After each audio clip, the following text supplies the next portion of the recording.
हम संगीता ठाकुर स्वागत करे छी अपन यूट्यूब चैनल मिथिला के नगरिया में। तो आइ के एह वीडियो में बुझब जे माघ मास के इजोरिया पखक एकादशी कहिया अछि, एकादशी तिथि कखन शुरू हैत आ कखन समाप्त हैत, आ व्रत के पारण के शुभ मुहूर्त सेहो बुझब। अगर चैनल पर नया छी तो चैनल के सब्सक्राइब जरूर कर लेब, कियाकि एही चैनल पर मिथिलांचल से जुड़ल हर पावन तिहार के जानकारी पहले भेट जात।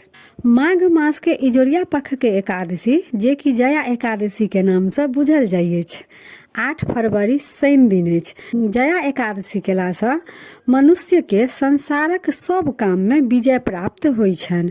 माघ मास के एकादशी केला से मनुष्य के सब मनोकामना पूरा होइ छनि। माघ मास के दुनू एकादशी, अन्हरिया आ इजोरिया पक्ष के एकादशी के बड़ महत्व अछि। जे कियो सब एकादशी नहीं करे छथि हुनका माघ के एकादशी जरूर करे के चाही। त एकादशी व्रत 8 फरवरी शनि दिन अछि। एकादशी तिथि शुरू भ जात 7 फरवरी के रात में 9:28 पर आ 8 फरवरी के रात में 8:18 तक विद्यमान रहत। आ पारण के शुभ मुहूर्त 9 फरवरी के भिनसर में 7:05 से 9:10 के मध्य में रहत। एकादशी व्रत के पारण तुलसी मिश्रित गंगाजल आ मुँह में चावल के दाना द क सकै छी।